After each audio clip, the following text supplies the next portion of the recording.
দাবি এবং সেই দাবির পরিপ্রেক্ষিতে উনি আলোচনা করবেন। আর নাম্বার 7 এ যিনি আছেন আল্লাহর বান্দা আমাদের শফিকুল ভাই, উনি এই দাবির কে খণ্ডন করবেন। যে যুক্তিগুলা বা যে দাবিগুলা বা প্রমাণগুলা উনি পেশ করবেন, সেটার পরিপ্রেক্ষিতে উনি এটার যুক্তি খণ্ডন করবেন বা এটা উনি এটার বিপক্ষে থাকবেন। তো আশা করি বুঝতে পারছেন। নাম্বার 8 সবার উদ্দেশ্যেই বলা। তো যাই হোক, আমি এখানে একটু সময়ের ব্যাপারটা বলি। প্রথম যে স্টেপ, আমরা 3টে স্টেপে কথা বলি। প্রথম স্টেপে দুইজনই 15 মিনিট করে কথা বলেন। সেকেন্ড যে স্টেপ, সেখানে আমরা 10 মিনিট করে কথা বলি দুইজনই।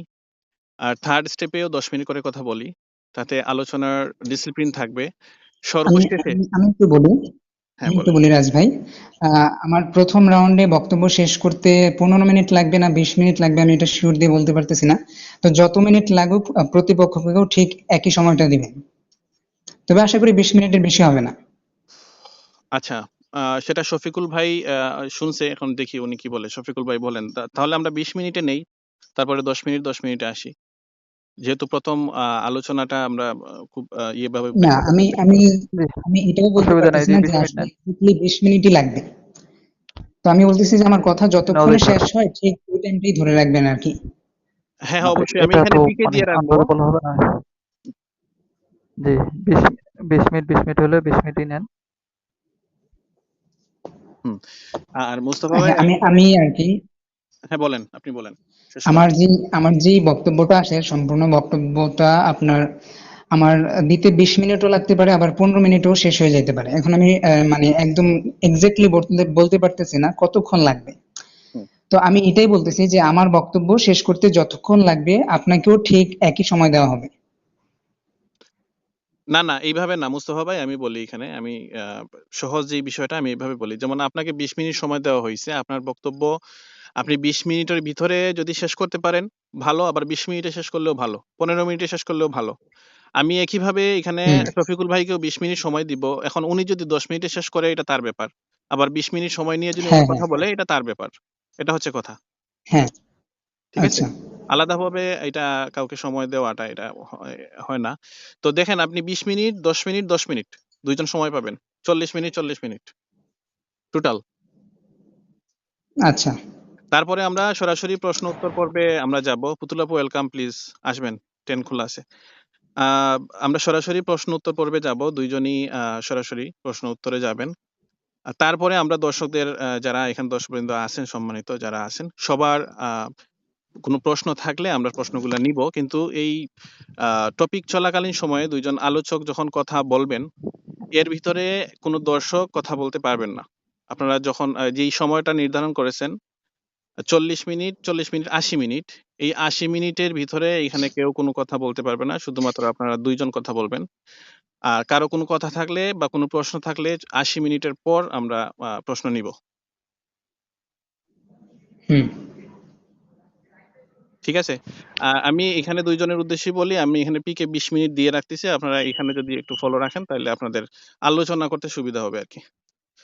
তো যাই হোক, আমরা মূল আচ্ছা। আলোচনায় কি চলে যাব? মুস্তাফা ভাই এবং শফিকুল ভাই, আমরা মূল আলোচনায় যাই। অলরেডি ২০ মিনিট হয়ে গেছে। জি, আচ্ছা। আর রিয়াদ ভাই কি আসছেন এখানে? রিয়াদ ভাইয়ের আইডি কি এবিসি? হ্যাঁ, বদলাই ফেলছে কিনা বলতে পারি না। উনি চাইলে তো আসতে পারে। হ্যাঁ, রিয়াদ ভাই এই যে ৮ নাম্বার কাউন্টার খোলা আছে এখানে ক্লিক করলে আপনি জয়েন হতে পারবেন। হ্যাঁ, যদি থাকেন এখানে তাহলে আসেন। উম হ্যাঁ, অবশ্যই। আরিফুল্লাহ ভাই, উনার একজন আ বন্ধু আসছে। তো এই যে মানুষের জন্য এখানে প্লাস দিয়ে তারপরে আপনি এড হতে পারেন। আচ্ছা, ঠিক আছে। আচ্ছা, আমি ওনাকে একটু মেসেজ দিয়ে জিজ্ঞেস করি উনি এখানে আছে কিনা, হ্যাঁ? দেখেন, সবাই অপেক্ষা করছে তো। আ ফুতুল আপু, আপনি চাইলে জয়েন করতে পারেন। আমাদের জন্য, আমার জন্য বা আমাদের সবার জন্য ভালো হয়। যেহেতু আপনি এর আগেও একটা আম ডিবেটের মডারেটর ছিলেন। খুব আমার ভালো লেগেছে আপনার এই দায়িত্ব নিয়ে আপনি আলোচনা করেছিলেন। তো চাইলে আপনি আসতে পারেন পুতুল আপু ২ এ। যদি আপনার সময় অনুকূলে থাকে।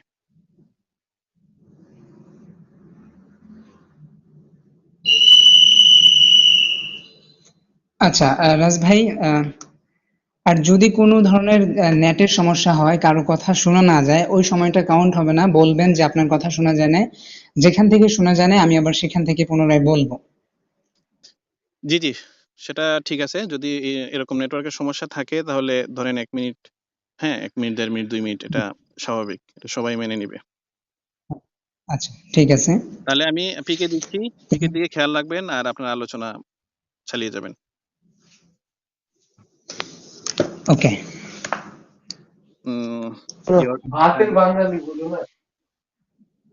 আমি সবাইকে আগে মিউট করি, দাঁড়ান।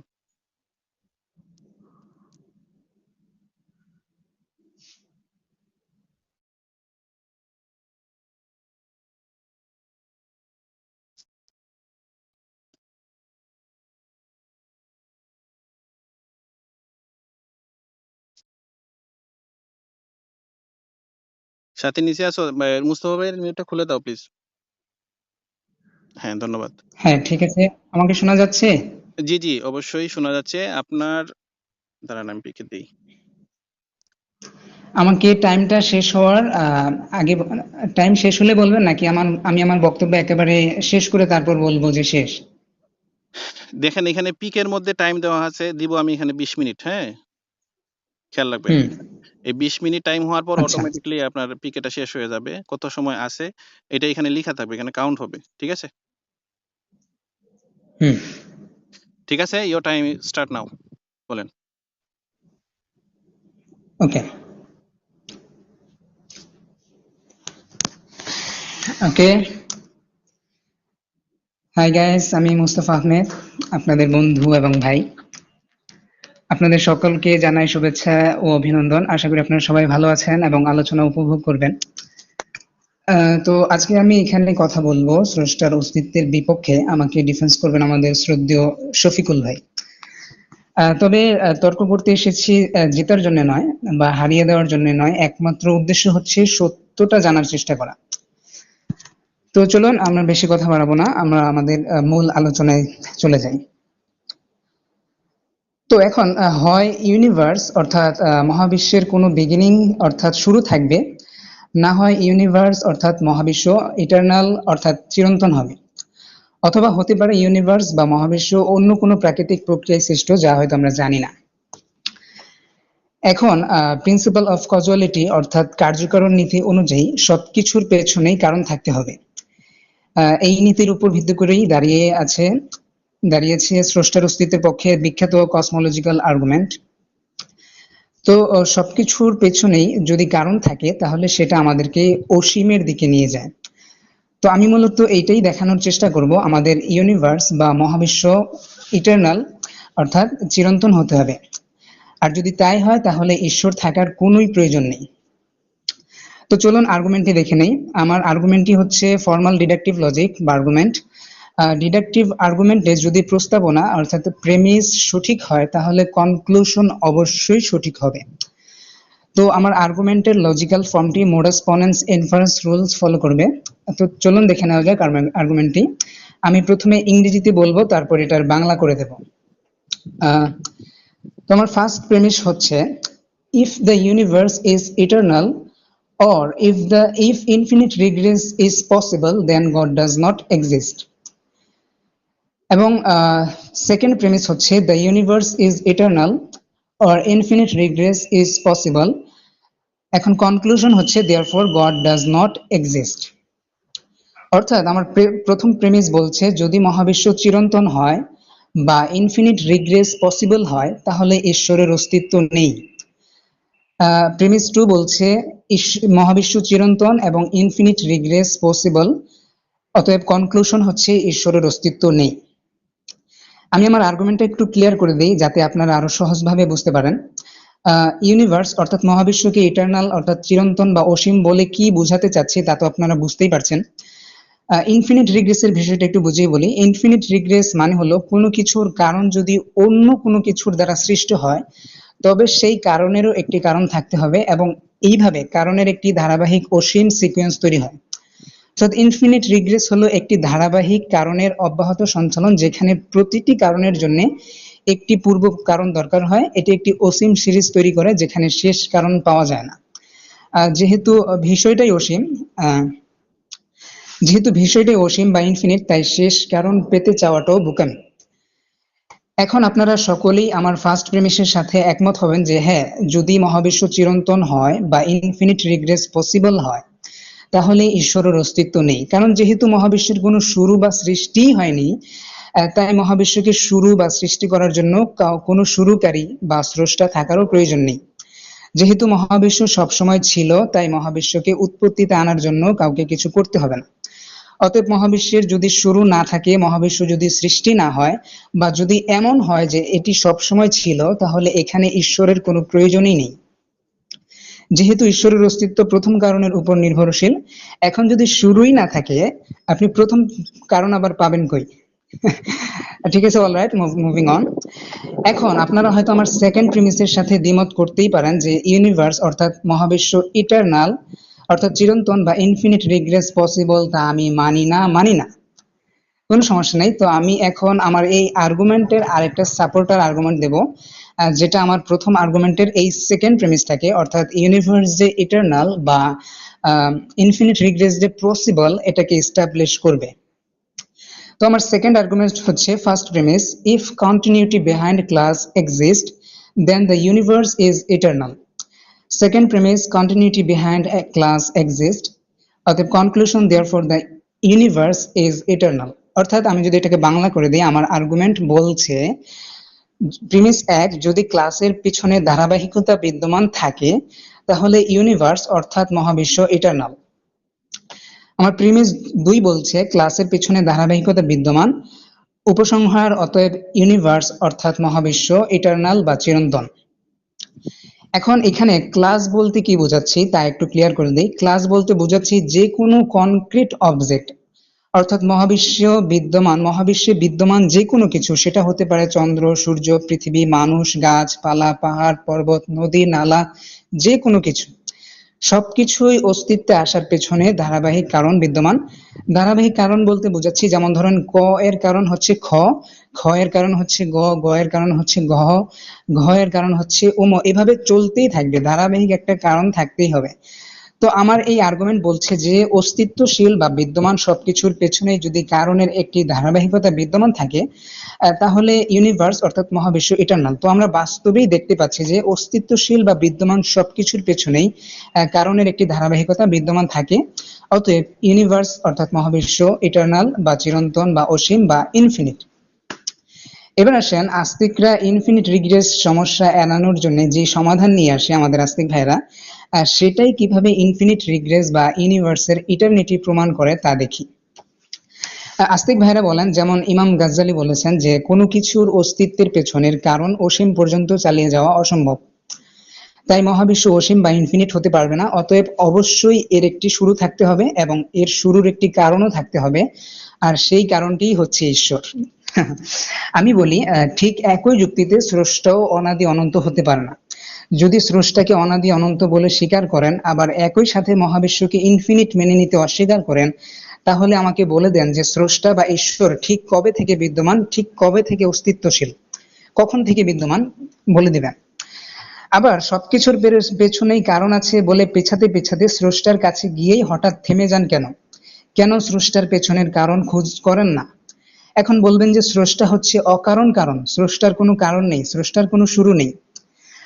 প্রশ্ন হচ্ছে এই স্পেশাল প্লেন্ডিংটা, এই স্পেশাল সুবিধাটা কেন স্রষ্টাকেই দেওয়া হচ্ছে? স্রষ্টা যদি কোনো কারণ ছাড়াই বিদ্যমান থাকতে পারে, তাহলে মহাবিশ্ব কেন নয়? স্রষ্টার যদি কোনো শুরু না থেকেও তার অস্তিত্ব থাকতে পারে, তাহলে মহাবিশ্ব কেন নয়? কারণ যদি সবকিছুর পেছনেই কারণ দরকার হয়, তাহলে স্রষ্টাকেও ব্যাখ্যা করার কারণ দরকার থাকতে হবে। যদি স্রষ্টার কোনো কারণ না থাকে, তিনি নিজে থেকেই বিদ্যমান থাকেন, তবে অন্য কিছুর ক্ষেত্রেও একই যুক্তি প্রযোজ্য। যদি স্রষ্টা নিজেই আলটিমেট কারণ হয়, তবে একইভাবে কসমসের জন্য, আমাদের ইউনিভার্সের জন্যও কোনো আলটিমেট কারণ থাকতে হবে না, প্রয়োজন নেই। মহাবিশ্বের জটিলতাকে ব্যাখ্যা করার জন্য যদি স্রষ্টা নামক একটি সত্তার আমদানি করতেই হয়, তবে সেই স্রষ্টাকে ব্যাখ্যা করার জন্য একই যুক্তিতে আরেকটি স্রষ্টাকে কারণ হিসেবে আমদানি করা উচিত। তারপর আবার সেই স্রষ্টার অস্তিত্ব ব্যাখ্যার জন্য লাগবে আরেকজন স্রষ্টা। এভাবে আমদানির খেলা চলতেই থাকবে একের পর এক, যা আমাদেরকে সেই অসীমের দিকেই ঠেলে দেবে, এবং এটাই মূলত যৌক্তিক। সেই পরম সত্তার অস্তিত্ব খুঁজতে গিয়ে যদি অসীমের দিকে যেতে না চান, তাহলে এটা মানতে আপত্তি থাকবে কেন যে মহাবিশ্বই অনন্ত অসীম? উপরন্তু যেখানে মহাবিশ্ব হচ্ছে আমাদের মুখে বিদ্যমান, অন্যদিকে ঈশ্বর হচ্ছে কাল্পনিক, মাথায় গজিয়ে ওঠা একটি ধারণা মাত্র, যাকে সত্য বা মিথ্যা প্রমাণ করার কোনো উপায় নেই। সুতরাং সবকিছুই আমাদেরকে মহাবিশ্বের অসীমতার দিকে ঠেলে দিচ্ছে। অসীম মানে হচ্ছে যার কোনো শুরুই নেই। এখন যেহেতু এর কোনো শুরুই নেই, তাই এর শুরু করার জন্য বা সৃষ্টি করার জন্য কারো প্রয়োজন নেই। এখন যদি কেউ দাবি করে যে মহাবিশ্ব অসীম হতে পারবে না, ইনফিনিট রিগ্রেস ইজ ইম্পসিবল, তাহলে তার দাবি প্রমাণ করার দায়িত্ব নিঃসন্দেহে তার। জি, আমার বক্তব্য শেষ হয়েছে, 10 মিনিটে শেষ হয়ে গেছে। আছে, এবার শফিকুল ভাইকে বলার সুযোগ দেন।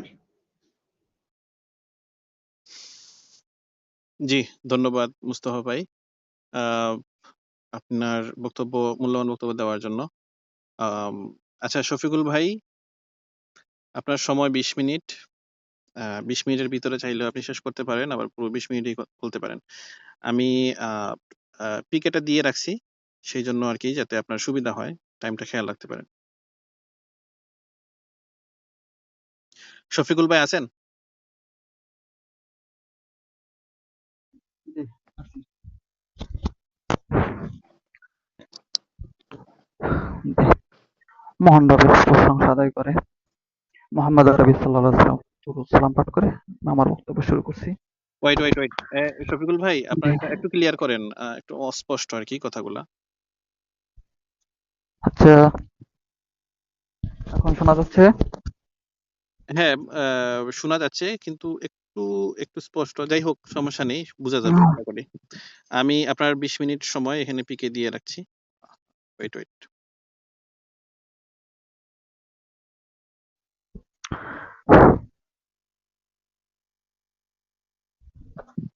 জি, জি, শফিকুল ভাই স্টার্ট। জি,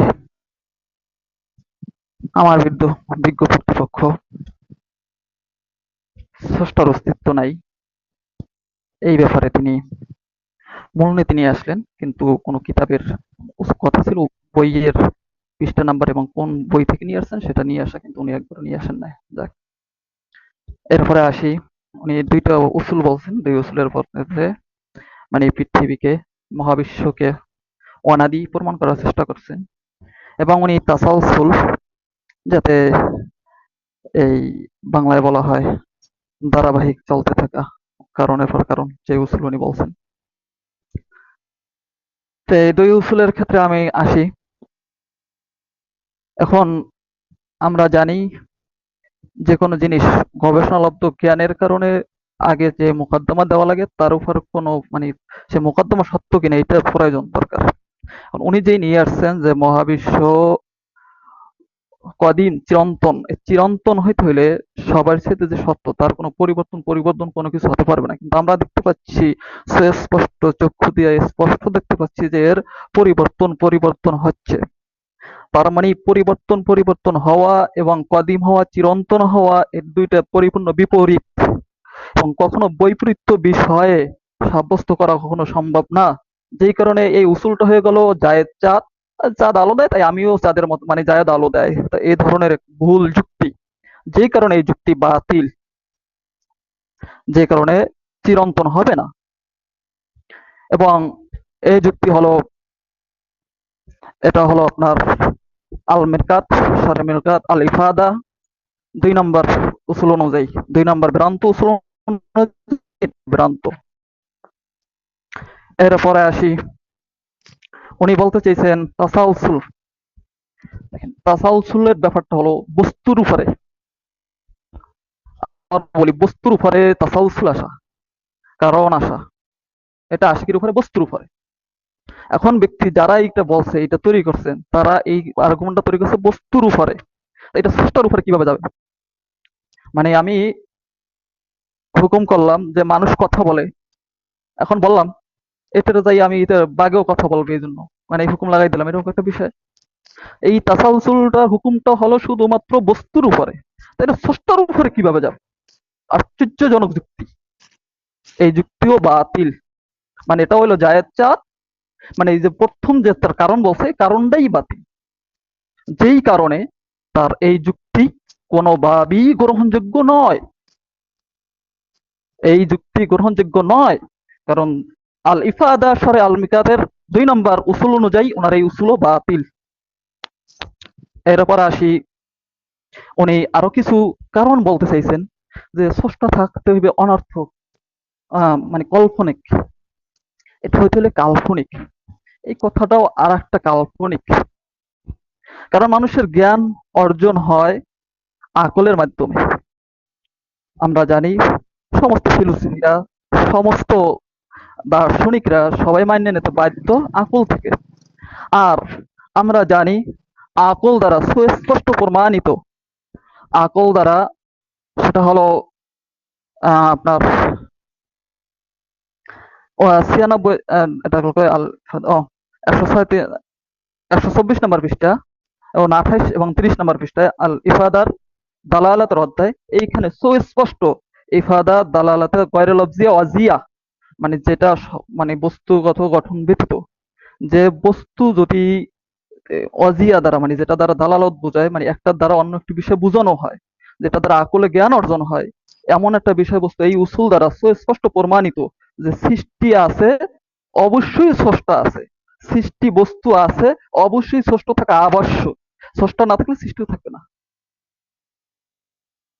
তার মানে একটা বিদ্যমান থাকতে হলে অবশ্যই আরেকটা বিদ্যমান থাকবে। এটাই বিদ্যমান থাকা আবশ্যক।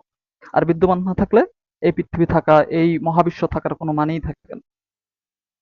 এরপরে আসি যে উনি আবার বললেন আরেকটা উসুল বললেন, আরো কিছু কথা বলছেন যেগুলো আসলে কোনো উসুল ভিত্তিক না, ওনার নিজস্ব মন গড়া কথা, যে ও সৃষ্টি থাকলে তাকে তো দেখতে হবে। দেখা বাই করা আসলে দেখার জন্য, বা দেখার জন্য যে শর্ত, দেখার জন্য যে শর্ত, সেই দেখার মতো যোগ্যতা থাকা। যেমন একজন একটা গাড়ি আবিষ্কার করলো বিভিন্ন পদার্থ দ্বারা, এই বা মোবাইল। এখন এই মোবাইলটা তো যে তৈরি করছে তাকে তো দেখতে পারে না, কারণ তার সেই যোগ্যতাটা নাই। এখন আপনি হলো একজন সৃষ্টি, বা আপনি একজন সৃষ্টি, স্রষ্টা নয়। তো আপনি স্রষ্টাকে কিভাবে দেখতেছেন? আপনি যদি স্রষ্টা হতেন তাহলে আপনি স্রষ্টার আর একজন স্রষ্টা থাকলে তাকে দেখার কথা বলতে পারতেন। এইবার আসি যে স্রষ্টা, যে মানে অধিক লাজেম আসার যে ব্যাপারটা নিয়ে এসছেন, যে ওখানেও কেন কারণ হতে পারে না? কারণ হতে পারে না, কারণ স্রষ্টা তো অধিক হওয়ার কোনো কারণ হওয়ার সুযোগ নেই। কারণ কারণ হলে তা তো সৃষ্টি হয়ে যাবে, কারণ এই উসুলটা তো সৃষ্টির উপরে। আর যদি স্রষ্টার উপরে এই উসুল দেওয়া হয় তাহলে তো এটা সৃষ্টি স্রষ্টা হবে না, তাহলে সেটা সৃষ্টি হবে। তো সৃষ্টি আবার স্রষ্টা হয় কিভাবে? তাহলে ওই উসুলও বাতিল। কোন অনুযায়ী আল ইফাদা শরে আল মিকাতের ২ নম্বর উসুল অনুযায়ী, শেকেল ২ নম্বর শেকেল সানি অনুযায়ী এটাও বাতিল। শেকেল সানিতে যেভাবে জায়েদ চাঁদ, চাঁদের চাঁদ যেভাবে আলো দেয়, মানে জায়েদ সেভাবে আলো দেবে।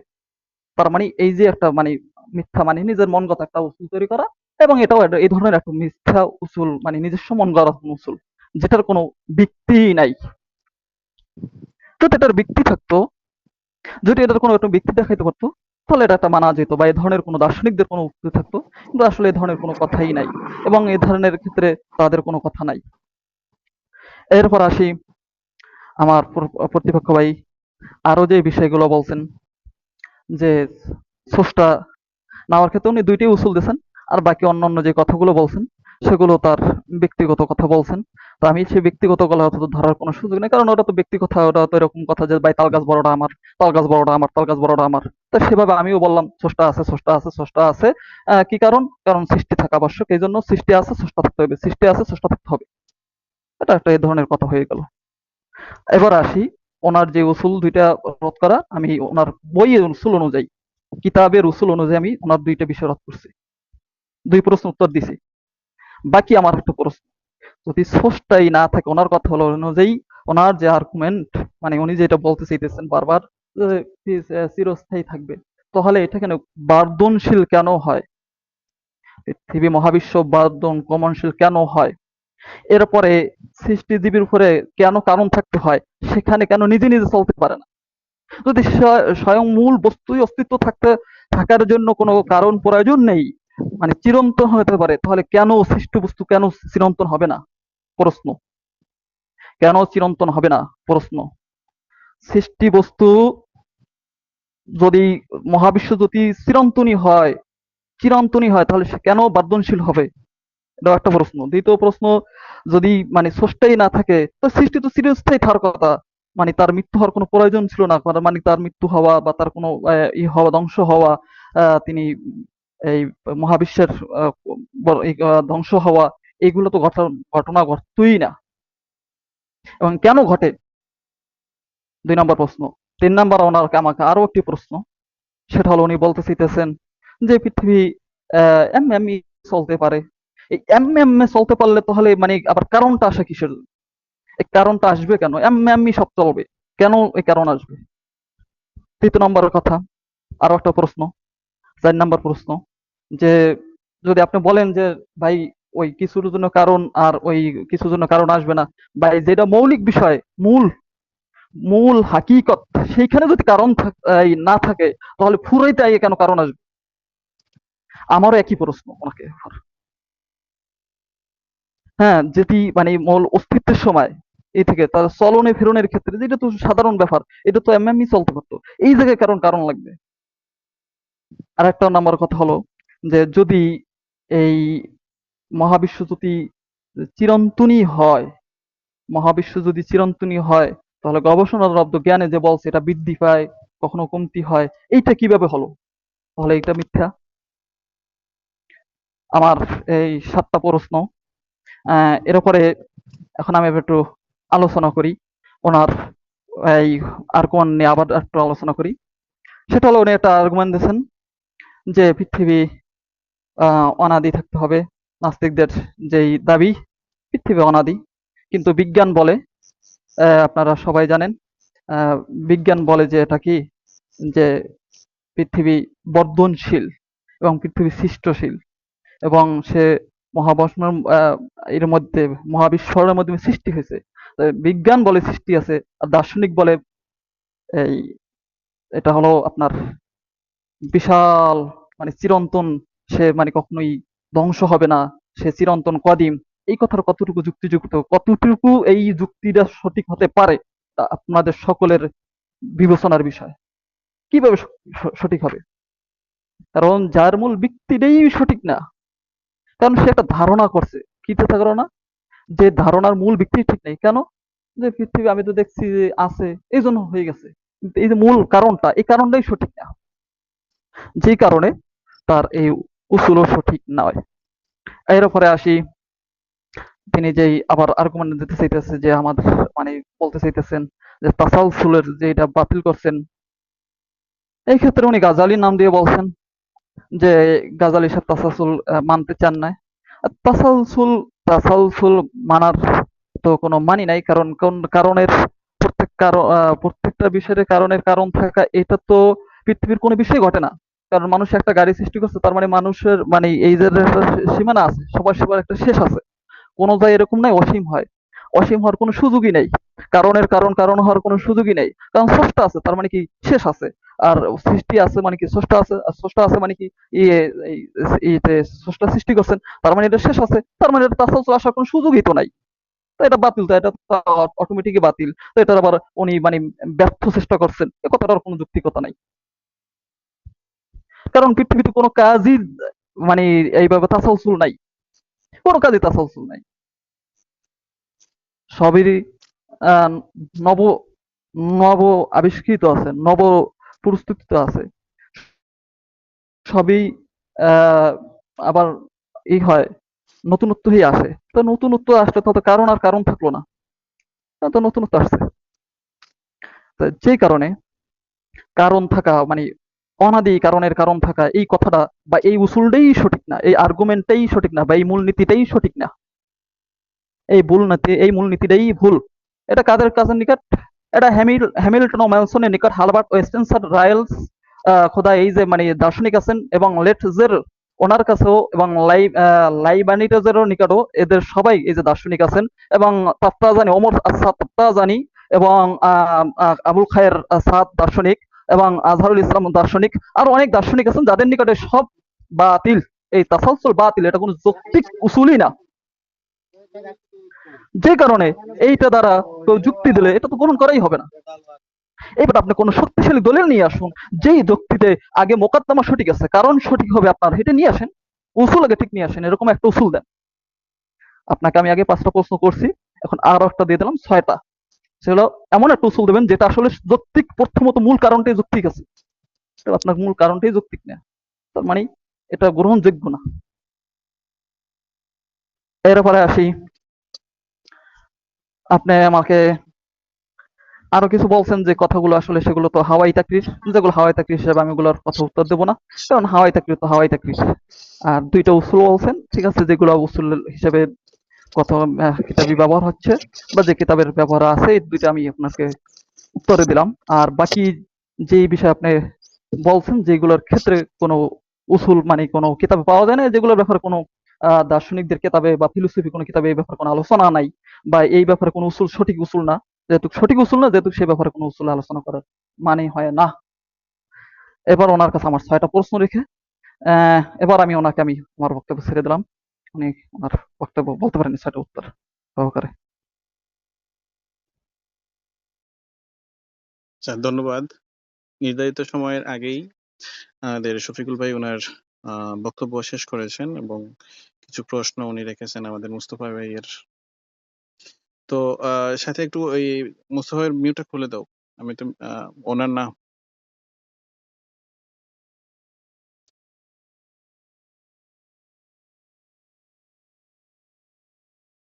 না ভাই, এখানে অন্য কারো আলোচনা বা কথা এখন শোনা যাবে না, ওনাদের আলোচনা শেষ হোক, তারপরে আমি সবাই কথা বলতে পারবেন বা কোনো প্রশ্ন থাকলে করতে পারবেন। আজকে এটা ডিবেট চলতেছে।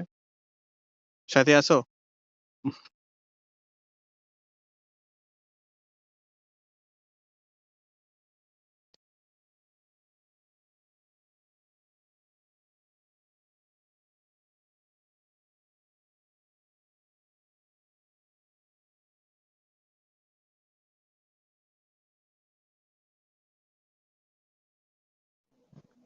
আম, মুস্তফা ভাই, জি মুস্তফা ভাই মিউট করলেন, প্লিজ সবাই মিউটে যাবেন, সেলফ মিউটে যাবেন প্লিজ, সবার প্রতি আমার অনুরোধ। কারো কথা থাকলে এটা ওনাদের আলোচনার পর তখন আমরা শুনবো, সবার কথা শুনবো। এখন কেউই অ্যালাউড না, কেউ এখানে কথা বলতে পারবেন না। ওনারা 2জন আলোচক আজকে সময় নির্ধারিত সময়ের ভিতরে কথা বলবেন।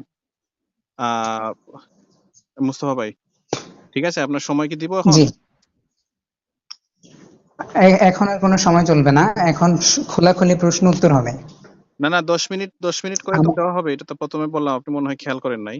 না না না না, এখন আমি আমি আপনাকে প্রথমেই কোনটা বলে নিছি যে প্রথমে আমি আমার বক্তব্য উপস্থাপন করব এবং তারপর শফিকুল ভাই আমার বক্তব্য রিফিউট করবে এবং আমরা তারপর খোলাখুলি প্রশ্ন উত্তরে চলে যাব যে আমার কাছে আপনার এই প্রশ্ন আছে, আপনার আলোচনার ভিত্তিতে উনি আমাকে বলবে আপনার আলোচনার ভিত্তিতে আমার কাছে আপনার এই প্রশ্ন আছে। এখন এটা হবে, আচ্ছা, উনি যে কারণ এখন আপনার কাছে যেহেতু 6টা প্রশ্ন দেওয়া হয়ে গেছে, অটোমেটিক আপনি 6 প্রশ্নের উত্তর দেন। হ্যাঁ, ছয়টা পরবর্তী প্রশ্ন আমি সাবজেক্টে যে ছয়টা আপনি প্রশ্ন যদি আমি 6 মুখস্থ রাখি নাই। এখন এখন আমি আপনাকে একটা আপনি একটা যদি করে না, প্রশ্ন জিজ্ঞেস করব, একটা একটা করে প্রশ্ন জিজ্ঞেস করব। আমি তবে আপনাকে আর এখন একটা আপনার একটা করে আবার নতুন আর ভাবে দেওয়া আপনাকে যাবে একটু না, বলি কারণ আপনার আর কথার আপনাকে উপরে আমি একটু বলি দিচ্ছি। আর আপনাকে একটু বলি, আমার মনে হয় না আপনি কোনোদিন লজিকের কোনো বই পড়ে টরে দেখছেন। এই যে ভাই, বারবার আপনি বলতেছেন আপনি কোনো পড়েন নাই ভাই, একটু আপনি যদি পড়তেন, আপনি তো একটা লজিকের বই বলেন শফিকুল না, ভাই, আপনি একটা লজিকের বই বলছেন। শফিকুল ভাই, আমি তো শফিকুল ভাই, পৃষ্ঠা নাম্বার সহ বলে দিচ্ছি, আপনি আচ্ছা লজিক পড়ছেন এরকম জীবনে? হলে কেমনে হবে? আমার কথা শেষ আপনি করতে কোনো হবে তো। লজিকের বই এরকম পড়ছেন? হলে কেমনে হবে আপনি বলেন? কোন জায়গায় পড়ছেন লজিক? আমি এরকম আপনাকে হলে আল কেমনে হবে? মিরকাত, শহরে মেরকাতের কিতাব থেকে বললাম, তো আপনি কি কথা বললেন যে আমি লজিক পড়ি না? এরকম হলে কিভাবে হবে? না, এই কথা কেন আমি বললেন আমার না? কথা শেষ আপনি করি আপনি এই নাই, আমি কথাটা আমার কেন কথা বললেন? শেষ এটা করি কি ঠিক নাই, করছেন? আমি আমার কথা শেষ করি না, নাই। আপনি আলোচনা করবেন, আপনার আলোচনা আপনি পৃষ্ঠা নাম্বার বই এখানে বলা হয়েছে কিতাবের কোন হুম, হুম, গুগল হুম, সাইট হুম, হুম। দিয়া, কোন ব্যক্তির কথা দিয়া, কোন ওই মানে মন গড়া উড়ন্য কথা দিয়ে কোনো কথা হবে না। এখানে একটু কথা হবে একটু কইছে একটু বই পৃষ্ঠা নাম্বার, কোন বই দিয়ে, এবং ওই দিয়ে ওর নাম কি, ছবি দিয়ে প্রয়োজনে। এখানে কথা হবে ওই যে মন গড়া, আমি বললে ছিলাম আর্গুমেন্ট নাম্বার 50, কেডা কইছে এটার কোনো ঠিক ঠিকানা নাই, কোন বইতে আছে তার কোনো ঠিক ঠিকানা নাই, হ্যাঁ কেডা জানি ওই কোন বছর গুগলে লিখে থুইছে মানে মুখস্থি কথা কেডা জানি মনের ভুলে, হেডি ভাই হেডি ওনাকে কোনো কি সত্যতা থামাবেন আছে নাকি ভাই? আমি চলে যাবো? থামাবেন ওনাকে? মুস্তফা ভাই ভাই আপনি আপনি চলে যান না 10 ভাই, যা মিনিট করেন সেটা সময় আপনার ব্যাপার। আপনি বলেন।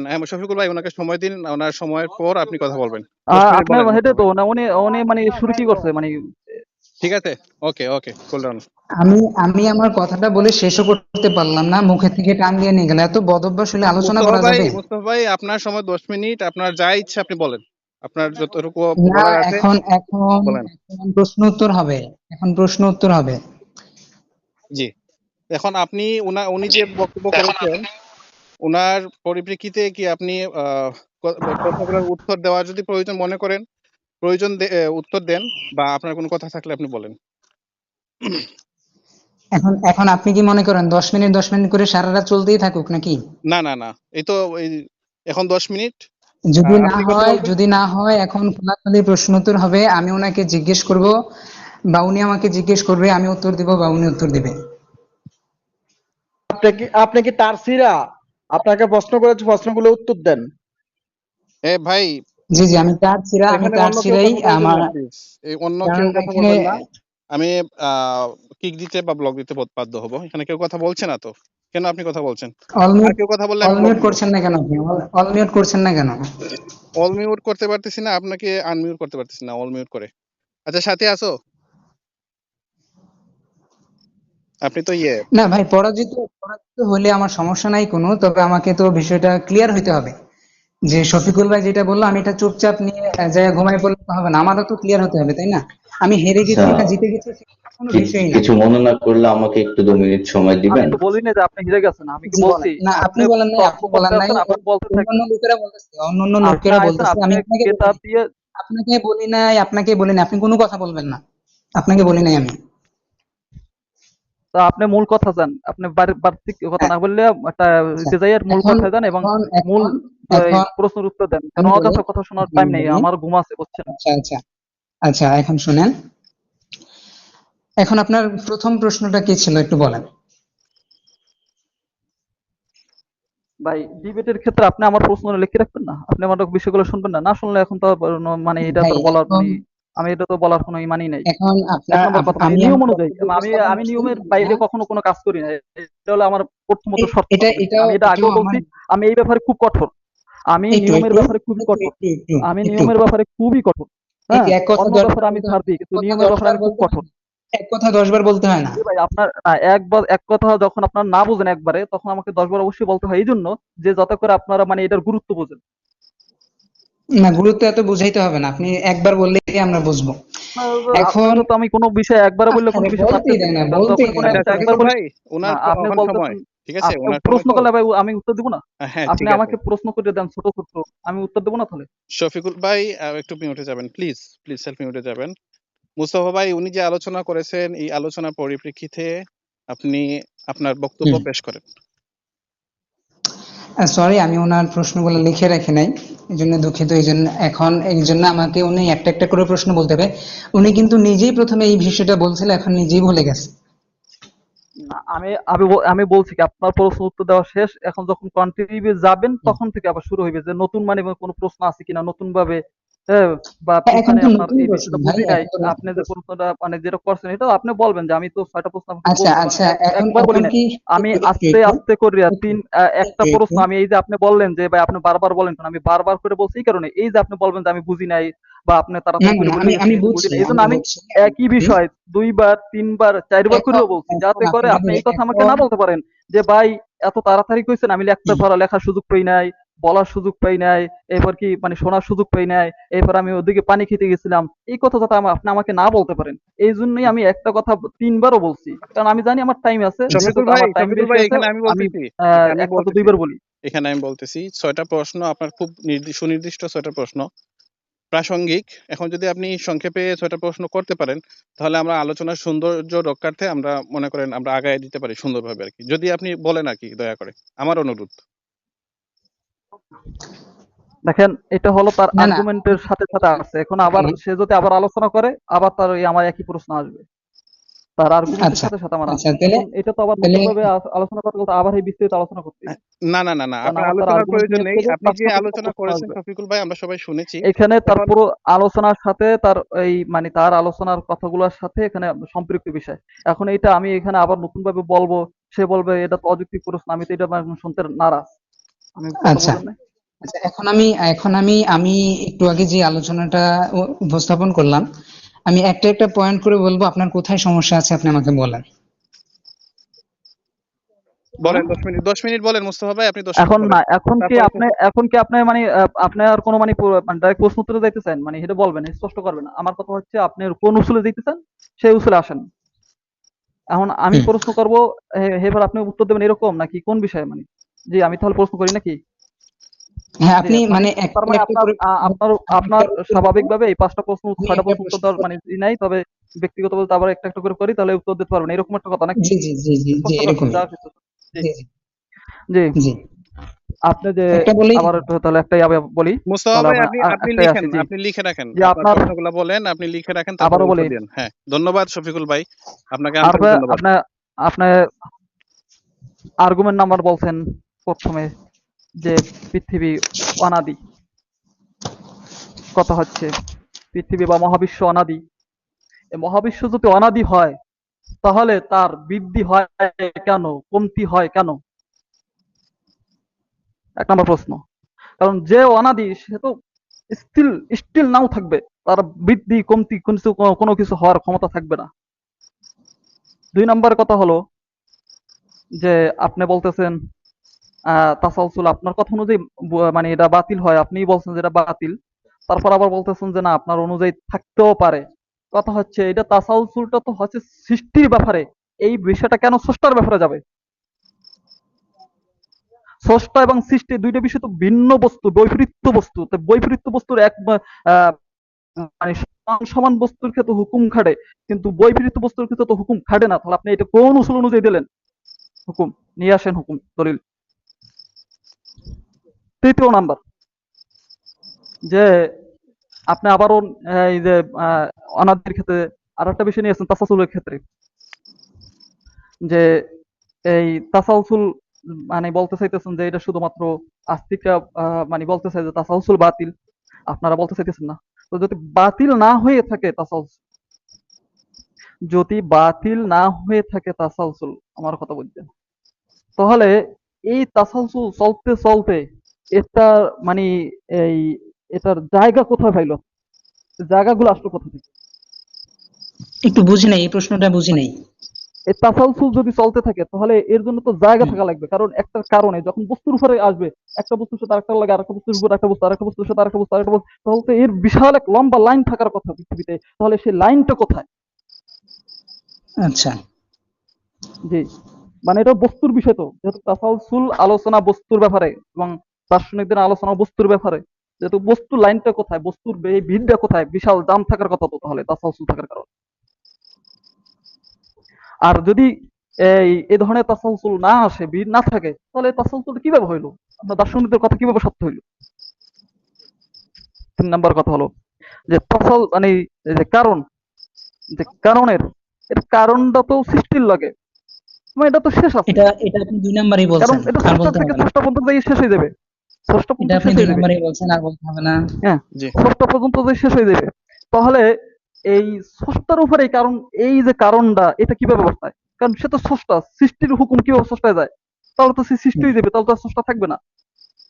হুম ৩ নাম্বার কথা, স্রষ্টার মানে যে আপনি যে আমার প্রশ্ন করছেন সেটার উত্তরও দিছিলাম, সেক্ষেত্রে আরেকটা প্রশ্ন করছিলাম যে স্রষ্টা কখন শুরু কখনই, তাহলে তো আমাকে এটা জানতে হলে তো আমাকে আগে স্রষ্টা হইতে হবে, কারণ স্রষ্টার খবর জানার জন্য তো আমাকে ওখানে যাইতেই হবে।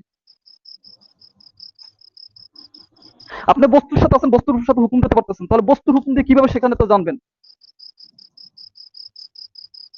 তার মানে সেই কারণ তো আপনি যদি পূর্বে কারণ থাকতো সেটা তো আপনি জানতে পারবেন না। সেক্ষেত্রে আপনি অনাদি মানতে পারেন, সেক্ষেত্রে চিরন্তন, এটাই স্পষ্ট, এটা অনাদি। কারণ যেইটার ব্যাপারে যেই অনাদি হওয়ার যে ক্ষমতা রাখে, যে স্রষ্টা এটাই অনাদি হওয়ার ক্ষমতা রাখে, কারণ যে চিরস্থায়ী, যার শুরু এবং শেষ নাই, সেই একমাত্র অনাদি হইতে পারে। যার শুরু আছে শেষ আছে, সে আবার শুরু মানে অনাদি হয় কিভাবে? আচ্ছা যার মধ্যে বাড়তি কমতি হয় সে অনাদি হতে পারে না। যে এই ব্যাপারে আপনি দলিল নিয়ে আসবেন। এরপরে আপনি আরেকটা দলিল দিয়েছেন, ওর নাম কি, এই দ্বিতীয় নম্বর আরেকটা উসুল দিয়েছিলেন, কোন ব্যাপারে জানি, এই কই ইমাম গেল কই জানি, গাজ্জালি, ইমাম গাজ্জালির ব্যাপারে বলছেন? না না আচ্ছা, না, উনি ওই দুইটা উসুল দিয়ে ব্যবহার করছেন। একটা হলো যে আপনার ওই আর্গুমেন্ট নাম্বারটা যে কারণের, আর একটা যে ঠিক আছে তাসাউসুল, এই দুইটাই। তাহলে প্রশ্ন হলো কয়টা এখন পর্যন্ত? 4টা। আপনার প্রশ্ন আমি 5টা লিখছি। আমি যতটুকু বুঝছি আপনি 5টা প্রশ্ন করছেন। ও, আর শেষের প্রশ্নটা হয়েছিল আপনার আরেকটা, মানে কারণবশত আরেকটা আলোচনার ব্যাপারে আসলো, সেটা জানি কোন বিষয়ে আলোচনা করলাম একটু আগে। যাকে 5টা উত্তর দেন, আর একটা আমি একটু মনে করে লই, কারণ এই মতো শেষকালে আলোচনা করছিলাম, শেষের ব্যাপারে একটা প্রশ্ন করছিলাম।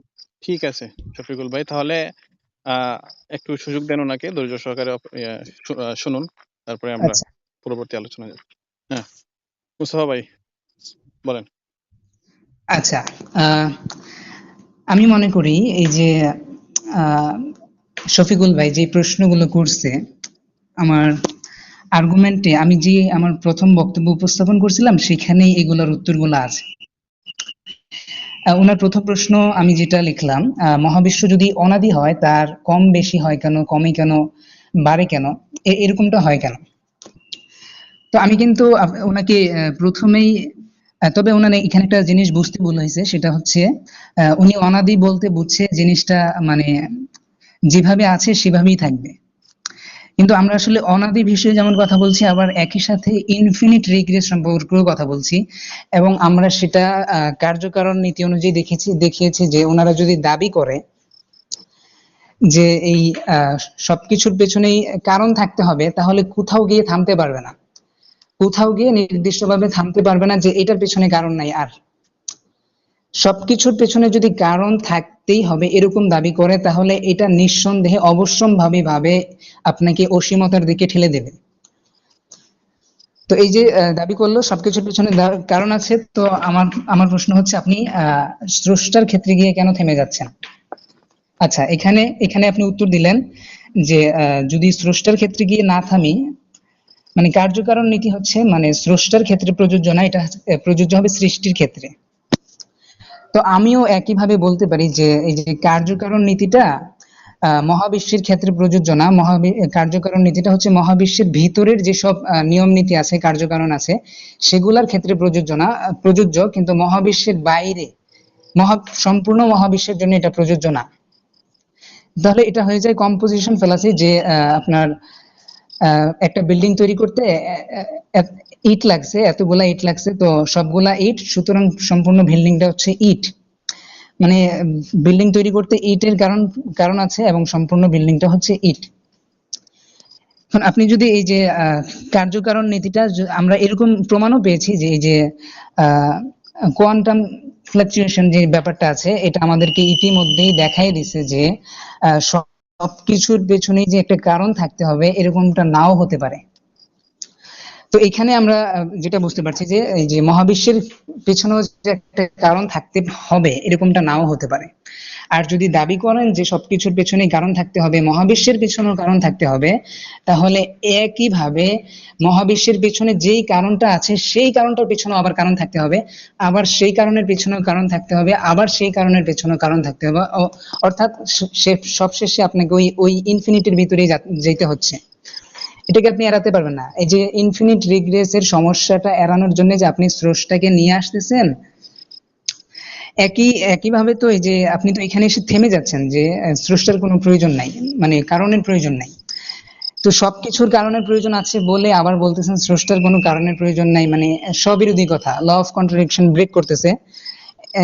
একই সময়ে একই সাথে বলতেছেন সবকিছুর কারণ আছে কিন্তু স্রষ্টার কারণ নাই, মানে সবকিছুর কারণ আছে আবার একটা জিনিসের কারণ নাই। তো স্রষ্টা যদি কোনো কারণ ছাড়া বিদ্যমান থাকতে পারে, আমি এই প্রশ্নটা প্রথমেই করছিলাম, স্রষ্টা যদি কোনো কারণ ছাড়া বিদ্যমান থাকতে পারে তাহলে আমাদের মহাবিশ্ব কেন নয়?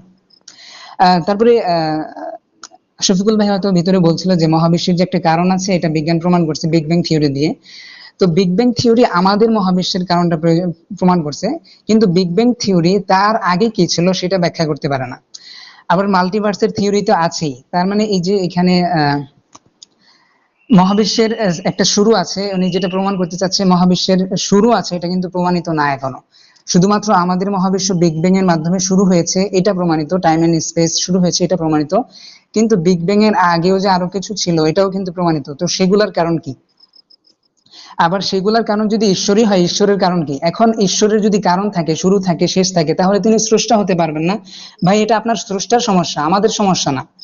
এখন উনি যদি স্রষ্টা না হইতে পারে, তো এরকম কাউকে আপনারা স্রষ্টা বানাবেন কেন? আমাদের তো সবকিছুর পেছনে ব্যাখ্যা একটা পেতেই হবে। কেন আমরা এক সময় গিয়ে একজনকে অকারণ ধরে নেব? কেন ধরে নেব?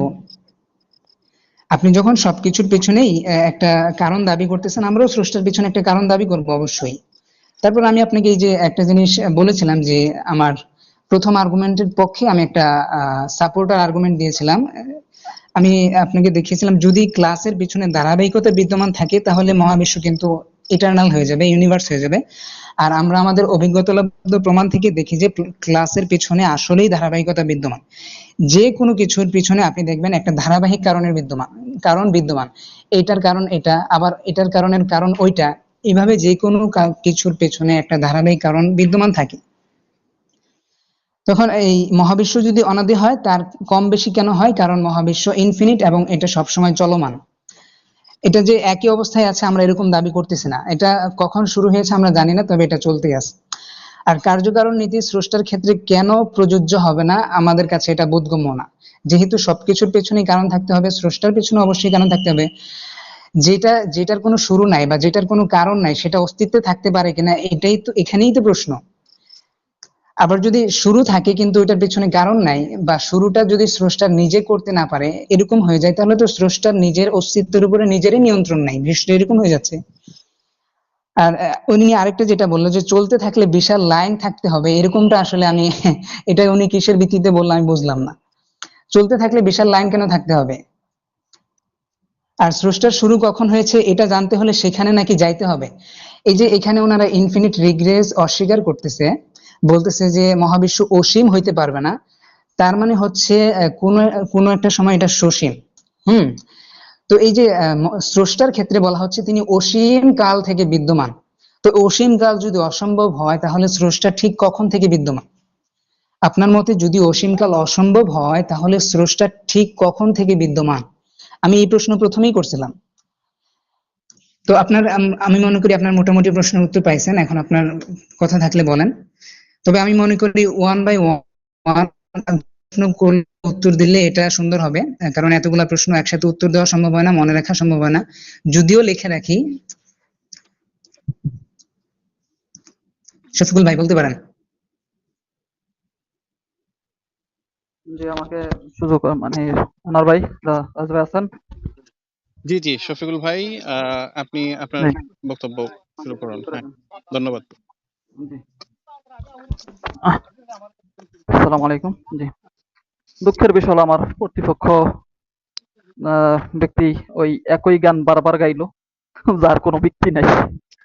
হাসিও পাইছিল, কিন্তু হাসবো আর কি করব, কারণ সে বারবার একই কথা কইতে আছে যে এই কি মানে কারণ থাকতে হইবে, এরা স্রষ্টার মধ্যে থাকতে হইবে। উনি মনে হয় ফিলোসফির মানে উনি এই অধ্যায়টায় পড়ে নাই যে বস্তুর মধ্যে সম্পর্ক থাকতে হয়, এই কারণের মধ্যে সম্পর্ক থাকতে হয়, হয়তো তাসাউই হইতে হইবে অথবা তাবায়ুন হইতে হইবে অথবা ইতে হইতে হইবে। এখন বস্তু বা এই জগতের ক্ষেত্রে বস্তু বা সৃষ্টির মধ্যে তাসাই সম্পর্ক থাকতে পারে, কিন্তু স্রষ্টা সে তো ভিন্ন, সেটা তার মধ্যে তাসাই হুকুম আপনি কিভাবে লাগাবেন? আমি তো বুঝে আসে না। মানে তারা প্রথমে হুকুম পরে আসে, তারা প্রথমে বর্ণনা করে কোনো ব্যাপারে হুকুম দিতে হলে তাসাই মানে সমান সমান সম্পর্ক থাকতে হবে, সমান সমান হইতে হইবে, বা সমফজর হইতে হইবে, এরপর মানে কিছু না কিছু মিল থাকতে হইবে, এমন কিছু থাকতে হইবে। তো স্রষ্টা যেখানে সৃষ্টি থেকে পরিপূর্ণ বিপরীত, যে সৃষ্ট নয়, তো সে জায়গায় কিভাবে আপনার এই তাসাউসুলের হুকুম খাটবে? আশ্চর্যজনক কথা।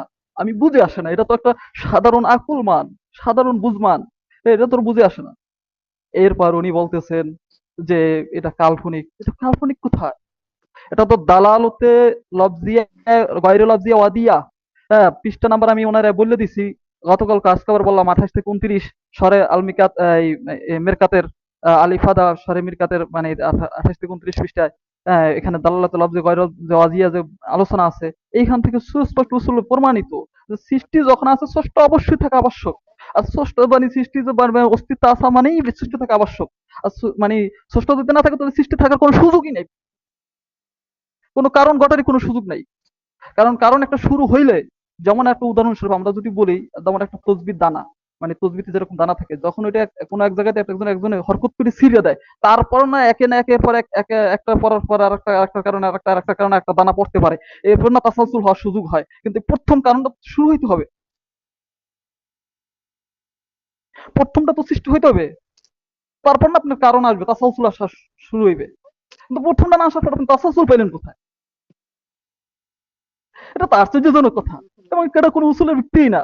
যেই কারণে সমস্ত দার্শনিক এটারে বাতিল একটা কথা বলছে, এটা কোনো গ্রহণযোগ্য না। এটারে বলা হয় লাদ্রি একটা দল আছে, দার্শনিকদের একটা লাদ্রিয়া দল আছে, যাদেরকে যদি ভাই বলেন, ভাই আপনি কি আপনি এটা চেনেন? কয়, না লাদ্রি আমি জানি না। আপনি কি আপনার এলেম সম্পর্কে জানেন? কয়, লাদ্রিয়া না জানি না। এই ব্যাপারে আলোচনা আছে আপনার, মানে এতে এটার হলো যাইয়া সরে আকায়েত, আপনার যাইয়া 100 200 মানে এটার আলোচনা হলো যাইয়া প্রথম দিকেই 25 থেকে 30 পৃষ্ঠার ওদিকের ভিতরে, যে সেইখানে আলোচনা আছে সুস্পষ্ট। তো আদ্রিয়া মানে তাদের কাছে তাদের কোনো জ্ঞানের সীমা নেই, মানে জ্ঞানই নাই, মানে তারা কোনো জ্ঞানকে বিশ্বাসই করতে চায় না। যেখানে তারা মানে নিজের যে জ্ঞান আছে সেটাই বিশ্বাস করতেছে না। তা তাদের একটা উক্তি, পৃথিবী অনাদি। কি কারণ? তাদের কথা হলো যে তাসাউসুল আসবে, এইসব কথা হলো তাদের, যাদের জ্ঞানেরই মানে যুক্তিকতা নাই, যাদের কোনো মানে নিজের পরিচয় নিজে দিতে জানে না, লাদ দিয়ে ব্যবহার করে যে আমি জানি না, আমি জানি না। যেই প্রশ্ন করা হয় তাকে, যখনই কোনো প্রশ্ন করা হয় দার্শনিক হিসেবে, তখন সে বলে আমি জানি না। তা এই ধরনের ব্যক্তিদের একটা উসুল যেটার কোনো গ্রহণযোগ্যতা নাই, যার কোনো শুরু নাই। কারণ আগে তো একটা যে কোনো তাসাউসুল হওয়ার জন্য আগে প্রথম শুরু হইতে হবে। এই শুরুটা কে করবে? অবশ্যই স্রষ্টা। এরপর না এটা তাসাউসুল আসবে। তাই এটা তাসাউসুল আসার কোনো মানি নাই। আমি এবার এখানে একটা উদাহরণ দিই। উনি বারবার বলতে চাইতেছেন যে স্রষ্টার মানে স্রষ্টার কেন কারণ থাকবে না, তার পূর্বের কারণ। এইখানে আমি একটা উদাহরণ দিই, মানে মানে আমাদের সাধারণ লজিক, মানে সাধারণ যুক্তি, একেবারে কমন যুক্তি। যেমন একটা দেশের সরকার গঠন করা হয় কেন? জনগণের জন্য। নাকি এটা পূর্বের কারণ? এটা পরের কারণ না? নাকি জনগণের জন্য সরকার গঠিত হয়? মানে একটা উদাহরণ দিলাম, সামান্য একটা বিষয়। এখন মানে না এর আগেও কিছু আছে, মানে এর পরও কিছু আছে, সরকারের এর কিছু আছে, এরকম একটা বিষয় নাকি? এটা সর্বই একের উপরে কিছু আছে? নাই না, এক থেকে শুরু হইতে হয়। এটা তো সুস্পষ্ট, তো স্রষ্টা থেকে শুরু হইতে হইবে। মানে স্রষ্টা থেকে শুরু করে দিতে, স্রষ্টা থেকে শুরু মানে সৃষ্টি শুরু করে দেওয়া, এটা তো আবশ্যক। এটা যদি না হয় তাহলে তো মানে মানে এই যে আপনি কারণের কারণ এটা তো আসবে কোথা থেকে? এটা আসার জন্য তো এটা আবশ্যক। এরপরে উনি মানে যেই কথাগুলো বললেন, যে উনি বোঝেন না, কি পড়েন নাই, কোনো কিতাব পড়েন নাই ফিলোসফি বা এই ধরনের। আপনি যে বলছেন এটা তো কোনো ফিলোসফি কিতাবের কোনো উসুলই না, যে স্রষ্টার কারণ থাকতে হবে এই ধরনের কথা কোনো ফিলোসফি ওয়ালা বলেই না। এবং ওনারা বলছেন, হ্যাঁ স্রষ্টার ক্ষেত্রে যে এটা থাকতে হবে, যে মানে তার ক্ষেত্রে মানে স্রষ্টা কিভাবে সৃষ্টি হলো, এ ধরনের অনেক প্রশ্ন করছেন। কিন্তু প্রশ্ন করছেন, এটা কিন্তু উসুল দেন নাই তারা। কারা? ওই লাদ্রিয়া যে দলটা আছে, কোনটা কোনো উসুল দিতে পারেন না এখনো পর্যন্ত। যেই উসুলটা যেই উসুলটা গ্রহণযোগ্য হবে, এমন কোন সত্য উসুল এখনো পর্যন্ত দেখাইতে পারেন নাই। তাহলে আমরা এটাকে কিভাবে নেব? এই উসুল তো গ্রহণযোগ্য না, কোনো মানেই না। এরপরে আসি ওনার এই ক্ষেত্রে আমার আরেকটা প্রশ্ন। সেই প্রশ্ন হলো, যদি ওনার কথাটা আমি যদি একটু ক্ষেত্রে যে মানে খেয়াল করি, যে না ঠিক আছে ভাই আপনি যেটা বলছেন একটু শুনি তো, যে স্রষ্টার ক্ষেত্রে তাসাসুল থাকতে হবে, তাহলে তো স্রষ্টা সৃষ্টি হয়ে যাইতেছে। আমি একটা প্রশ্ন করছি, প্রশ্ন উনি জানি না, উনি খেয়াল বারবার এড়িয়ে যান, তাহলে তো স্রষ্টা সৃষ্টি হয়ে যাচ্ছে। তাহলে কিভাবে বলছে সৃষ্টি হয়? আর যদি স্রষ্টা শুরু থাকে তাহলে আবার সে সৃষ্টি হয় কিভাবে? সে তো শুরু হয়ে গেল, সে তো আবার সৃষ্টি হয়ে গেল, তাসাসুল মধ্যে আবশ্যক হয়ে গেল। যে স্রষ্টা তিনি শুরু করবেন, মানে তিনি থেকে তার থেকে শুরু হওয়া তো আবশ্যক না। তিনি সবসময় বিদ্যমান থাকা আবশ্যক। কদিম মানে চিরন্তন, অনাদি বলতে চিরন্তন বলা হয়। চিরন্তন এমন জিনিস বলা হয় যার শুরু এবং শেষ নাই। আপনি লুগাত খুলে দেখতে পারেন, বাংলা লুগাত অনাদি শব্দ খুলে দেখতে পারেন, যার শুরু এবং শেষ নাই।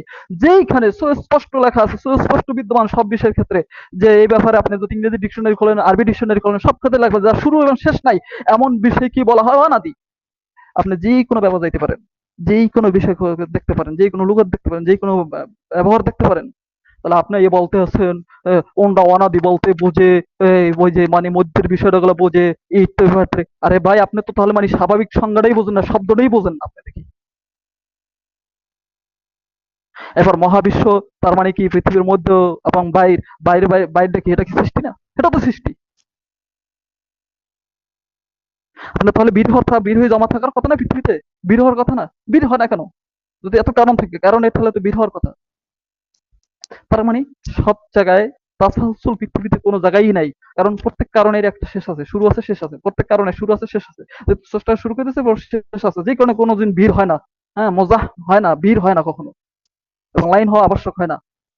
এটা সুস্পষ্ট এবং এটা দালালাতে এই লফজি এটা গয়রে লফজি ওয়াজিয়াদার এটাও প্রমাণিত। এবং এইটা হলো আপনার ওই 123 নম্বর শর্মিকাতের 100 এই নাকি তো 28 নম্বর পৃষ্ঠায় এই উসুল সম্পর্কে আলোচনা আছে। আপনি দেখতে পারেন, পড়তে পারেন, পড়েন, জানেন। আর আপনি আমাকে বুঝাইতে চাইতেছেন যে ভাই এটা তো ওই ইনফিনিটিভ থাকতে হবে, ইনফিনিটিভ। আরে ভাই ইনফিনিটিভ হবে যে এটার ভিত্তি কি, এটার দলিল কি? এটা দলিল আছে, এটা তো আমি মনে করলাম। আমি তো মনে করতে পারি আমি চাঁদ, এটা তো হয়ে গেল। আমি আগেও বলছি যে এই মনে করার তো ওইরকম হয়ে গেল, আমি চাঁদ, তার মানে চাঁদ আলো দেয়, আমিও আলো দেবো। অমুক ইনফিনিটিভ, আমি জানি না। এটা তো ওই লাদ্রিয়াদের মতো যে আমি আসলে জানি না লাদ্রিয়া। হ্যাঁ, তবে ওটা ইনফিনিট হতে পারে। হ্যাঁ, ওটা হবে এরকম যে হতে পারে ধারণা করছি। আবার না, আমি জানি না, তবে হতে পারে, আমি জানি না, তবে হতে পারে, আমি জানি না। তো এরকম করতে করতে করতে এবার ভাবলাম এটা তো হতে পারে।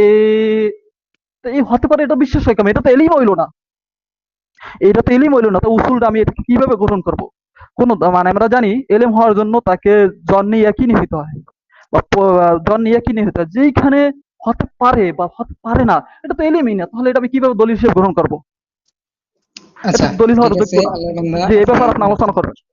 হ্যাঁ, এরপরে আসে ভাই, আমার টাইম শেষ হয় না তো, থামেন। আপনি কথা বলেন, আপনি চুপ থাকেন। আপনারও তো আরো মানে আচ্ছা, থামেন, একটু আমি সংক্ষেপ উত্তর করেন তো আরো শফিকুল দেবো। ভাই। শফিকুল ভাই, হ্যাঁ প্লিজ একটু কারণ সংক্ষেপে 10 মিনিট বলবেন। তো ভাই, হ্যাঁ 10 মিনিট না। হ্যাঁ, আমি আপনার কথা শুরু হওয়ার 3-4 মিনিট পর আমি এটা দিয়েছি, উনি চলে গিয়েছিলেন। আচ্ছা ঠিক আছে, আপনি সংক্ষেপে বলেন। মুস্তফা ভাই একটু। হ্যাঁ আমি জি, আমি কি 10 মিনিট বলছিলাম? জি। আপনি বলেন না ভাই, এটা তো আপনার ব্যাপার। 10 হ্যাঁ মিনিট করে বলেন। টাইম আচ্ছা ফিক্স ঠিক করা, আছে আপনি এক সাইডে শফিকুল ভাই, একটু সংক্ষেপে বলেন, আমরা ইয়েতে না যাই, সাংঘর্ষিকে না যাই। বলেন। জি। তাহলে আপনার সেই যুক্তিও ঠিক নাই। এরপর আপনি মাত্র ২টা উত্তর দিলেন, আরগুলো উত্তর দিলেন না আমার প্রশ্নের। হ্যাঁ, এরপর বললেন যে সব দেওয়া হয়ে গেছে। এবং সেই একই কথা মানে উত্তর দিয়েছেন কি, উত্তর তো ওই একই কথা গান গাইলেন। মানে মূল বিষয়গুলো নিয়ে আসলেন না। হ্যাঁ, এরপর উনি আবার বলতেছেন যে মানে এমএমএ পৃথিবীতে উনি আবার বিজ্ঞানের ব্যাপারে মানে আমি যেমন বললাম যে এটা কারণবশত আসলে, তো উনি বললেন যে এমএমএ। তাহলে এই এমএমএ সাথে এইটা কেন হইলো? তাহলে এইটা হলে সব জায়গায় এমএমএ হলো না কেন? এখন আবার কারণটা আসলো কোথায় থেকে? যদি প্রত্যেকটা কারণই থাকা দরকার, আবার বলেন এমএমএ। হ্যাঁ, এমএমএ হইলো। তাহলে এমএমএ হইলো আবার কারণটা আসলো কোথায়? আবার কারণ থাকলে আবার এমএমএ লিখতে হবে। দুইটা তো আবার মানে এই আপনিই তো সবিরোধী কথা বলতেছেন নগদে। একই বিষয়ের মধ্যে, সৃষ্টি বিষয়ের মধ্যে। আর আপনি আমার মানে এর মধ্যে আমার কথার মধ্যে ভুল ধরলেন যে স্রষ্টা এবং সৃষ্টি যেখানে পরিপূর্ণ দুটো বিপরীত বৈপরীত্য বিষয়। যদি স্রষ্টার মধ্যে এই গুণ যাইতে হয় তাহলে তো সে স্রষ্টা থাকবে না, সে সৃষ্টি হয়ে যাবে। যে এই বিষয়টা তার মধ্যে যাইতে গেলে হয়তো সৃষ্টি হয়ে যাবে। তাহলে এই বৈপরীত্য বিষয়ের ক্ষেত্রে আপনি যদি একই হুকুম দিতে চান, তাহলে আপনি এই মানে নিজস্ব যে সৃষ্টির বিষয় এই মধ্যে তো আপনি এক হুকুম দিতে পারতেছেন না। আপনি ২ হুকুম দিয়ে দিলেন নগদে। তাহলে আপনার এই কারণটাই তো মানে মূল উসুলটাই তো টেকলো না, বাতিল। উসুল বাতিল। কি দিয়া? ফিলসফি এটা বাতিল। এটা হলো যে আপনার সরে মেরকাতের ১০০ নাম্বার মানে গেল কই ১২৮ নাম্বার পৃষ্ঠা। ২ নাম্বার শেখের সানি দিয়া, এটা বাতিল। উসুল আপনার বাতিল। মানে আপনি আপনার উসুল কোন কিতাবের উসুল দ্বারা প্রমাণিত করুন এবং শক্তিশালী করুন। পারলে এই দলিল প্রমাণিত করুন। শক্তিশালী সত্য কোন উসুল নিয়ে আসুন। আমার প্রশ্ন, আপনি এই ব্যাপারে আপনার এটা বাতিল করা হইলো, এখন আপনি কোন বই পুস্তকের শক্তিশালী দলিল নিয়ে আপনি আমার এই দলিলকে খণ্ডন করুন। জি, আপনি বলতে পারেন। ধন্যবাদ শফিকুল ভাই। হ্যাঁ আহ, মুস্তফা ভাই। জি ধন্যবাদ। জি ধন্যবাদ, আমি হেরে গেছি। এখন আশেপাশে যারা আছে তাদেরকে একটু কথা বলার সুযোগ দেন।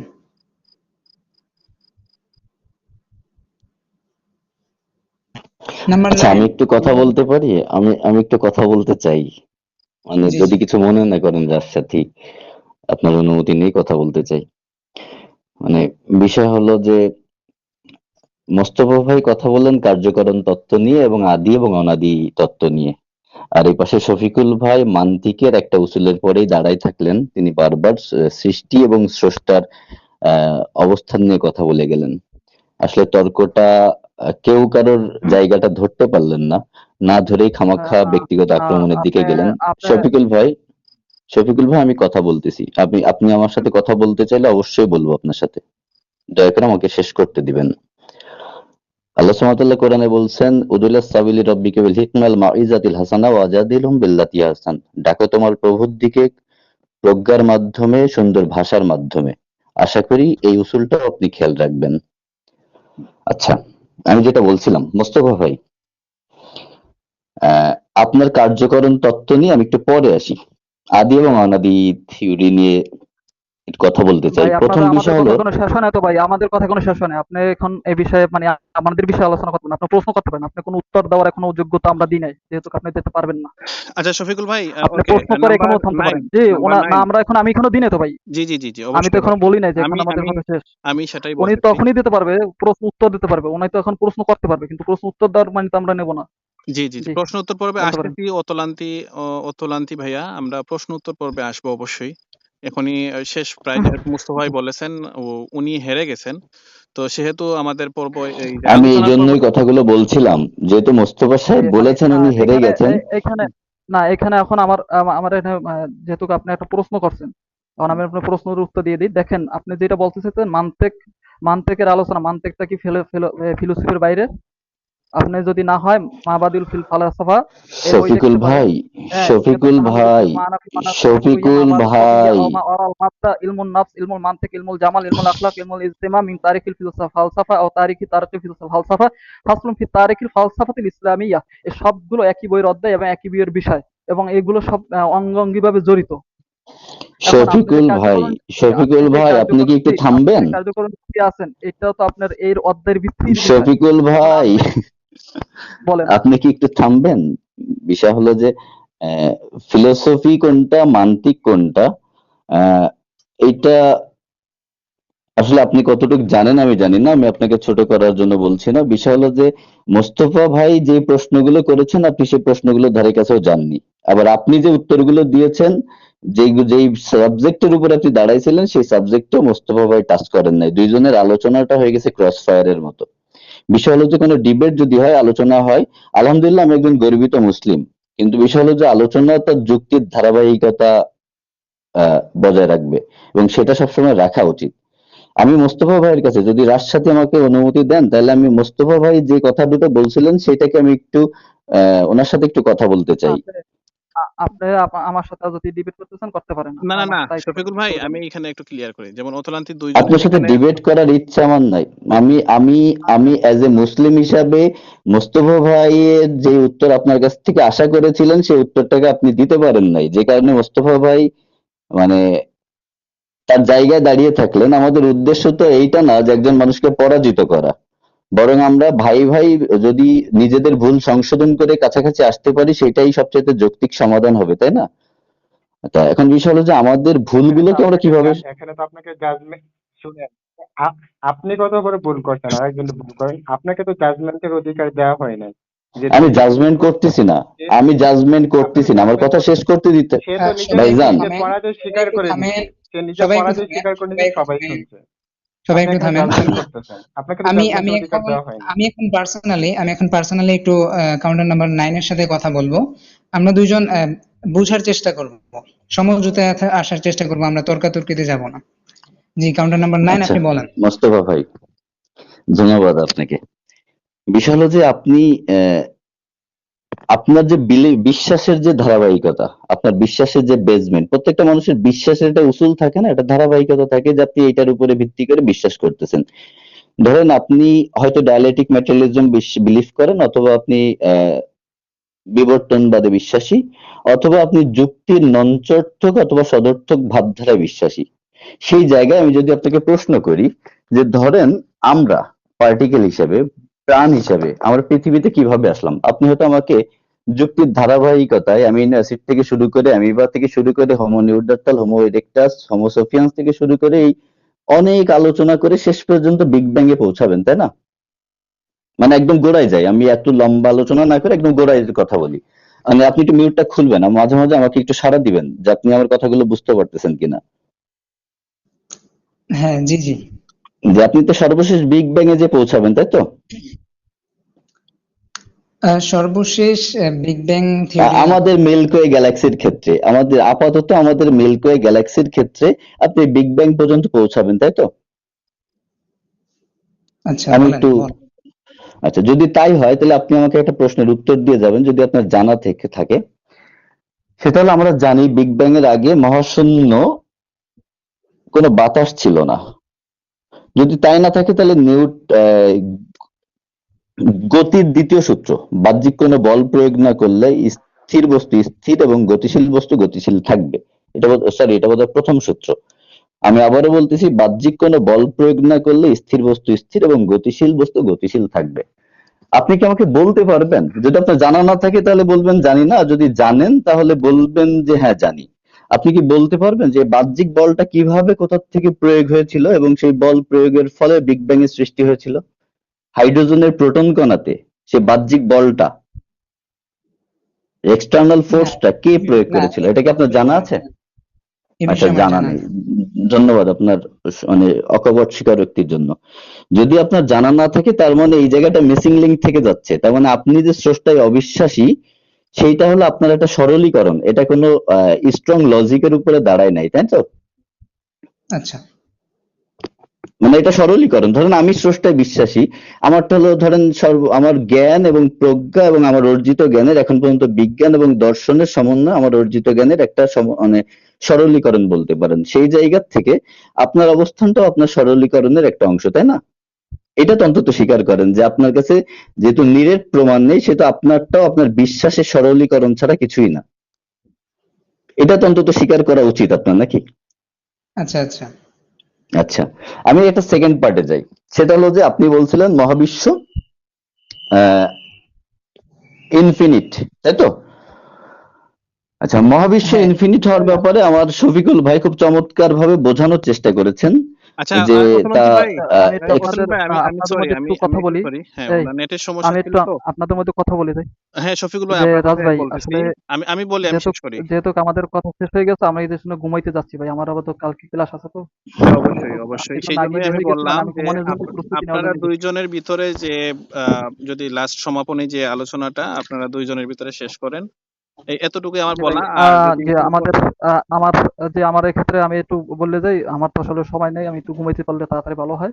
যে কারণে আমি বলি যে যদি আমার কোনো কথার কারণে বা মানে দেখা গেছে যেহেতু তর্ক করার ক্ষেত্রে ব্যক্তিকে বা মানে ইঙ্গিতপূর্ণ কোনো কথা যদি হয়, হ্যাঁ যুক্তিপূর্ণ কথা, মানে অনেক সময় হয়ে যায় না যে মানে আউটসাইডের কথা, মানে যুক্তি ছাড়া, মানে লজিক ছাড়াও অনেক সময় এমন এমন কথা আছে যে কথাগুলোর সাথে মানে আউটসাইডের কথা আসার কারণে কোনো কারণে যদি মানসিকভাবে কষ্ট পেয়ে থাকেন বা হয়ে থাকেন, তাহলে আমি এই ব্যাপারে ওই কষ্ট পাওয়ার ক্ষেত্রে আমি আপনার কাছে ক্ষমা প্রার্থী।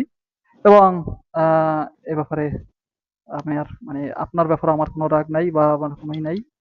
মানে আমি যেটা আজকের যে কথাগুলো বলছেন, অবশ্যই মানে হয়তো মানুষ হিসেবে নগদ একটু রাগের সৃষ্টি হয়।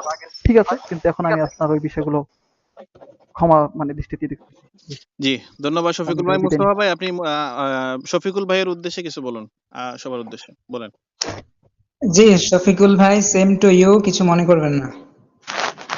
আচ্ছা, ঠিক আছে, আমি বের হই। আচ্ছা, আমি কি এখন কথা বলতে পারি? জি, এই আমার জি এতটুকুই আমার ছিল যে লাস্ট। আমি একটু কথা বলতে চাই। এই সাথী আপা, পরে কথা বলবো। আমি বুঝছি আপনি কি বলবেন, পরে কথা হবে আপনার সাথে। আচ্ছা, একটু বলুন, মূল কথায় আসি। একটু বলতে দিন। তো আপনারা সময় নেন, সময় নিয়ে অন্য একদিন আরো লোক আছে, তাদের সাথে কথা বলবেন, ঠিক আছে?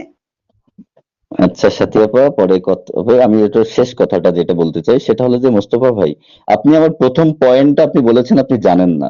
সেটা হলো যে গতির প্রথম সূত্র অনুযায়ী প্রোটন কণাতে কিভাবে আঘাত আসলো এটা আপনার জানা নাই। সেকেন্ড ব্যাপার হলো আদি এবং অনাদি নিয়ে। মহাবিশ্ব যদি এক্সপান্ড হয়, বা উনি শফিকুল ভাই বলার চেষ্টা করলেন আপনাকে, মহাবিশ্ব যদি এক্সপান্ড হয় তাহলে মহাবিশ্ব কি করে ইনফিনিট হয়। আমি আপনার মানে এই ধরেন মান্তিকের একটা জায়গায় দাঁড়ায় থেকে কথা বলবো না। আমি আপনাকে একদম ওই রিক্সাওয়ালা ভ্যানওয়ালাদের মতো বোকাদের মতো একটা প্রশ্ন করবো, আপনি একটু উত্তর দিবেন। হ্যাঁ, আমি আপনাকে বললাম যে আপনি উভচরকে প্রথমে থাপ্পড় মারবেন, পরে অতলান্তিকে মারবেন, তারপরে প্রিয়মকে মারবেন। তাহলে প্রিয়মকে আপনি কয়জনের পরে থাপ্পড় মারবেন? ভাই সাধারণ উভচর প্রশ্ন। 2 জনের পরে। আচ্ছা, তাহলে দুইজনের পরে থাপ্পড় মারবেন। এখন আমি যদি বলি উভচরের আগে অসীম সংখ্যক মানুষ আছে যাদেরকে আপনার থাপ্পড় মেরে আসতে হবে, তাহলে আপনি উভচরকে কখন থাপ্পড় মারবেন? আচ্ছা আচ্ছা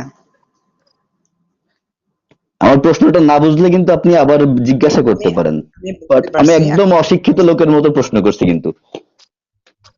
হুম তা আমি যদি বলি উভোর সামনে অসীম সংখ্যক মানুষ আছে, তাহলে আপনি কখন উভোকে থাপ্পড় মারবেন? আচ্ছা আপনি মানে এই প্রশ্ন উত্তর আছে কি আপনার কাছে?